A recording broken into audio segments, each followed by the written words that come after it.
समस्त को नमस्कार। परवर्ती कवयित्री श्रीरूपा मंजरी साहब। कविता शीर्षक स्वनक्षत्र दिवस। ध्वनि प्रतिध्वनि मानस संतान। कविताटी से दुई साहित्य जगतर खबर कागज दुनिया दुई तारका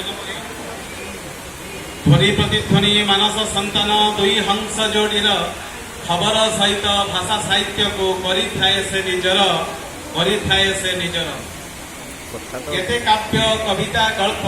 धरी हसे से खिली खिली कवि साहित्यिक आसिले ता पाखे स्वरमे जाएला जई सृष्टिधर भाई स्वरेन्द्री अपा खुशी हुअंती देखिता रूप द्वितीय शनिवार जमाती आसर कवितार फुटे महक चा कप रे कवितार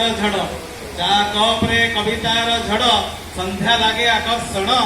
प्रतीक्षा थाए आर थर को एबाको पुणी मिलन टेलीफोन घंटी करई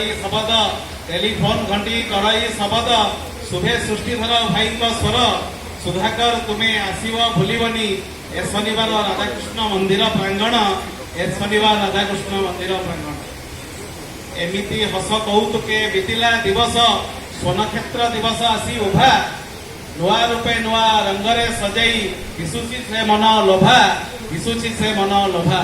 बदुली अधरे हस खिली खिली चाहाणीता मन जिणा मन जिणा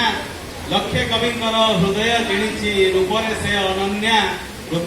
अनन्या सागरिका कोनी भौणी तार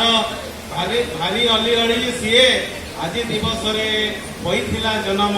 हसतार दिशी जाए बालेश्वर माटीर प्रतिभा पूजारी ता प्रतिभारे आज अंध कल्याण करुची हेउ काल जयी नरहु किछि प्रतिबंध धन्यवाद।